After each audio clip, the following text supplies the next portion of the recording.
Ito yung madalas natin na setup dati, idol, nung wala pa tayong crossover or equalizer na ginagamit dito, na kung saan dalawang input yung ating source dito, channel 1 at saka channel 2. Ang channel 1 sa low, yung channel 2 para sa ating pamiday. So binukod naman natin dito yung ating dalawang channel dito o yung dalawang amplifier natin dito na yung left para sa isang amplifier, yung right para sa isang nating amplifier. So ito yung connector na ginamit natin dito sa bawat channel ng ating output ng ating mixer. Ito, mono TS dual male RCA. So ito yung paraan natin, idol, lalo pag wala tayong crossover or equalizer, para mabukod natin yung low at saka pang miday dito sa ating mixer, na kung saan ibukod din natin itong low at saka pang miday dito. So may mga viewers tayo na nagtatanong, paano daw kung mayroong crossover or equalizer na tayong ginagamit dito sa ating dual amplifier. So dito, idol, kapag mayroon tayong crossover or equalizer na ginagamit dito sa ating dual amplifier at saka dito sa ating mixer, so hindi na natin kailangan itong ganitong input. Dito na tayo mag-input sa ating line input or dito sa ating through Bluetooth. Mabubukod na ng ating crossover yung ating low, mid at saka high dito. So basta mayroon tayong crossover katulad nito, ayan, ito yung ating crossover, ayan sa taas. Mayroon din tayong equalizer dito. So ito na ngayon ang magiging setup natin. So doon sa mga viewers natin na nalilito pa kung paano gamitin itong crossover dahil hindi nila napapalabas yung signal, dahil ito meron siyang mode mono, stereo 2-way at saka 3-way, na mode ng ating crossover dito. Pwede naman natin na i-fix na yung pinaka-mode ng ating crossover dito. Ilagay na lang lagi natin sa 3-way stereo.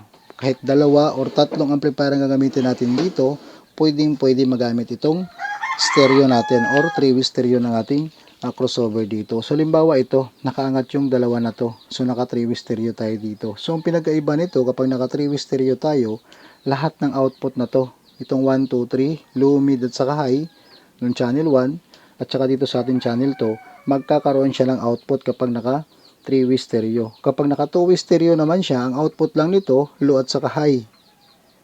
Kabilang channel po yan, So yan ang pinagkaiba. So kung minsan, doon tayo nalilito kasi kung saan tayo mag-output papunta sa ating amplifier. Pero ang pinaka-okay dyan, mas madaling paraan, ito, 3-way stereo ang gagawin natin dito. Para lahat yan magkakaroon ng output. Kapag nakapix tayo dito sa ating 3-way stereo, kahit dalawang amplifier, tatlong amplifier, pwede sa ganitong mode, 3-way stereo. Yan ang paraan natin para mas madali na lang natin siya makonect. So, hindi na tayo malilito dito sa 2-way at saka 3-way. Basta dito, 3-way stereo ang i-mode natin para dito sa lahat ng output ng ating crossover dito. So, dito, pwede natin magamit ang tatlong amplifier, dual amplifier, pwede, So, pwede natin pagparisin yung low at saka high. Pang high yung isang amplifier, pang low yung isang amplifier. Pwede naman na low ito, mid naman ito. So, mamili na lang tayo. So, magpapalit na tayo ng connector dito, idol, lalo pag mayroon na tayong crossover, So, itong ating input dito, ng ating source, pwede na dito na sa ating line input. Pwede na rin ditong through Bluetooth natin dahil mabubukod na yan ng ating crossover dito. So, dahil naka 3-way tayo dito, dalawang amplifier ang gagamitin natin. Halimbawa, ang gagamitin natin dito na frequency, yung output nito, itong low at saka mid. Pwede din na low at saka high. Pero ngayon, ipapakita natin dito, itong mid ang gagamitin natin dito sa isa nating amplifier, low naman sa isa nating amplifier. Ito lang ang connector na magagamit natin sa ating crossover to amplifiers. So, limbawa, itong connector natin gagamitin natin sa ating pang mid, mid yung gagamitin natin dito. So, dual XLR female to dual male RCA. So, output tayo dito sa ating mid. Ito, channel 1, channel 2. Puro mid ito. Ito ngayon yung input natin sa pang mid natin na amplifier. Halimbawa, itong nasa taas. Tapos, itong isang connector natin na dual XLR female din to dual male RCA. Output naman ito sa ating low ng ating channel 1. Low ng ating channel 2. Ayan.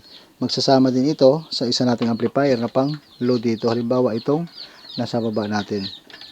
Ayan lang, So, mayroon na tayong connection dito sa ating dual amplifier. So, kapag nag-volume na tayo dito sa ating low, mid ng ating crossover, magkakaroon na ng output ito. So, dito, idol, pakita lang natin dito na kung saan ang bawat output ng ating crossover, mayroon siyang control. Ito. Dapat itong gain, kabilang channel po yan, naka-volume, tapos itong frequency niya. Tapos itong mid, ito yung control niya dahil naka-mid output tayo, tapos itong pinaka-low niya. Ganun lang yun dito sa kabila. Merong sariling volume yung mga bawat output ng ating crossover dito. Kaya hindi tayo malilito dito. Pinagkaiba lang dahil naka 3-way stereo tayo, lahat ng output yan. Kaya basta mayroong output, mayroong signal output na lalabas dito. So yan lang siya, ano. Ito na yung ating connection sa ating dual amplifier. Low ang isa, mid naman yung isang amplifier. So kung wala tayong equalizer pang ginagamit, direct to crossover na itong ating mixer, pwede naman yan, ano, kung wala naman tayong ginagamit pa na equalizer. So magiging connection natin dito, mixer to crossover natin. So ginagamit natin ang connector dito, ito, dual mono TS to dual XLR male. So output ng ating left and right dito ng ating mixer. Tapos ito ngayon ang input natin sa ating crossover dahil wala pa tayong equalizer halimbawa na ginagamit. Ito, i-input lang natin ito sa channel 1, channel 2 ng ating crossover. Ayan. So okay na yan.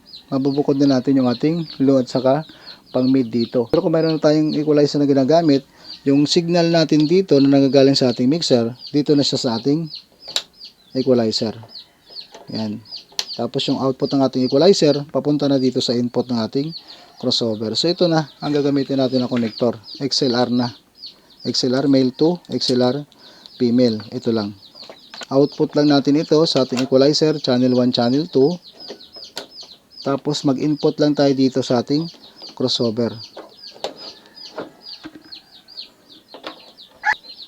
So ayan na, buo na yung ating setup dito sa ating dual amplifier na mayroon tayong equalizer. Mixer, equalizer, crossover to dual amplifier. So